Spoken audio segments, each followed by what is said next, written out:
Imagine hearing whispers and voices when you're home alone. And it was driving Amelia crazy.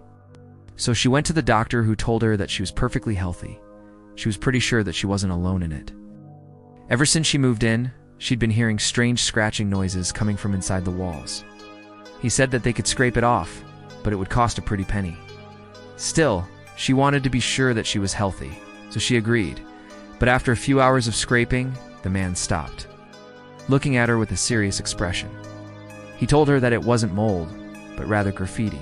Apparently people used to write on these beams before they were covered up. Slowly she reached out and pushed the book aside. Behind it was a secret passageway leading down a long tunnel. The moment she stepped inside, she knew that she wasn't alone. But the next night the screams came again, and it became clear that something was wrong. Scared, she called the police, who searched the area but found nothing. Later, Erica found a hole in her backyard fence that someone had dug under it. Could this be the source of the screams? Suddenly, a group of children popped out from behind boxes. But then, she started hearing the voices too.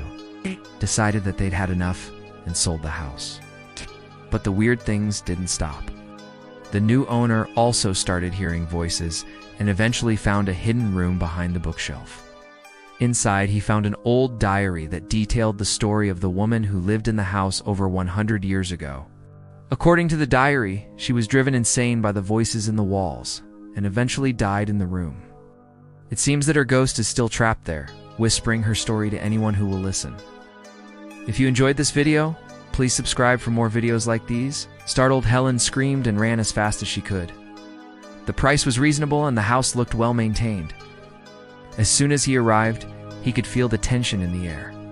His grandmother seemed nervous and kept looking over her shoulder. Concerned, he decided to visit her house. But when he got there, he saw that it was empty. All of his grandmother's things were gone. It was as if she had vanished into thin air. And the mystery only deepened when he found a note in her diary that read, "I haven't been honest with you." Who was she talking about? And what was she hiding from him? James tried to make conversation, but his grandmother would quickly change the subject. Finally, he decided to investigate. Once they moved in, they began to notice strange things happening around the house.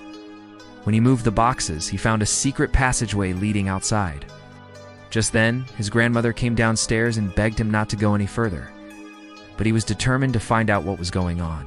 Continued on and found a small room with a table and 2 chairs. On the table was a phone and a pad of paper with a message written on it. It read, "Don't trust her." Confused, James went back upstairs to ask his grandmother what it meant. Pictures would fall off the wall or antique furniture would move on its own. They thought that it might be the settling of an old house. Besides, it was over 100 years old. The children followed closely behind her, their laughter echoing through the halls. She never did find out who they were.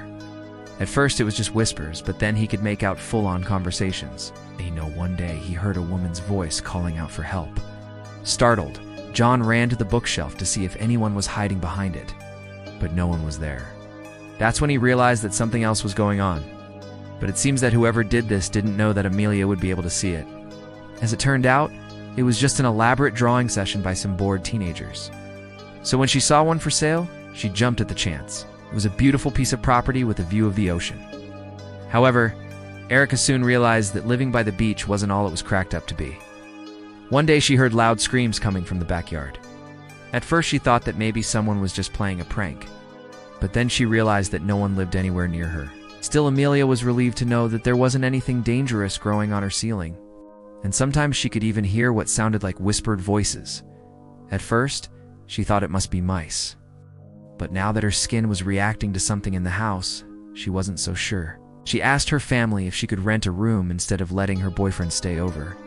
They agreed without a second thought. A week later, she had a new roommate. But the minute she stepped into the house, she knew that something wasn't right.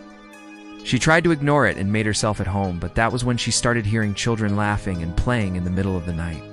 She began to research what she should do. After all, it was just an old house. Claimed that it was an old house and sometimes it made strange noises. When she asked her landlord about it, he told her that she must have imagined it. But then she noticed a pile of old children's toys in the basement. Could he be hiding something? Determined to find out the truth, she called the police, who helped her search the entire house. However, they couldn't find anything.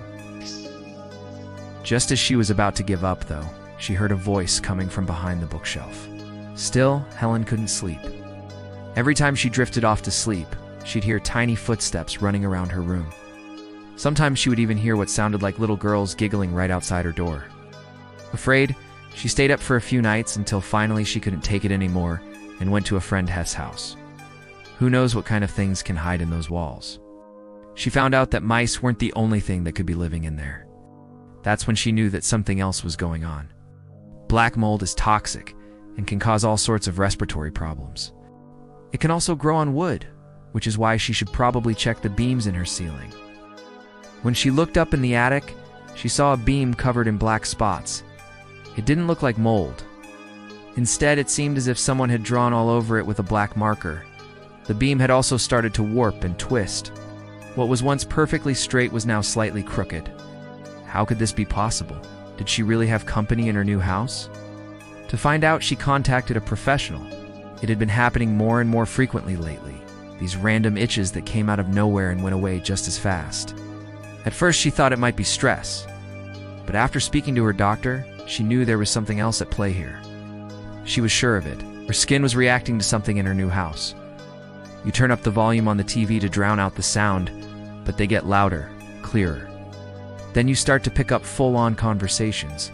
No matter how hard you try, you just can't make them stop. If this sounds terrifying, then buckle up. Because we have 5 stories of houses where the walls had something to say. It all started with an itch. An itch that wouldn't go away no matter how much lotion or anti-allergy medicine she took. She moved in about 6 months ago. And while it was a fixer-upper, she loved it. There was just one problem, though. After doing some extensive research, she found out that it could be black mold. The inspector came and examined the beam, telling her that it did look like mold. Helen felt suffocated. She couldn't move out because her family wouldn't let her, so she decided that she needed a vacation. Helen told her landlord about it, but he just laughed it off. When she returned, though, everything had changed. Her room was completely empty. Not a single piece of furniture remained. As she walked closer, she could hear a faint humming noise. Erica had always dreamed of owning a house by the beach. Later that night, she heard the screams again, only this time they were closer. She told herself that it was just her imagination. John and Mary were excited. They found the perfect house for sale, a beautiful Victorian mansion with plenty of space for their family. That's when John started hearing voices coming from inside the walls. He told his wife, who didn't believe him at first. James was home for Christmas. He decided to visit his grandmother, who lived in a big old house. He went into the basement where he heard voices coming from behind a stack of boxes. But when he found her, she had already left. When he called her cell phone, it went straight to voicemail.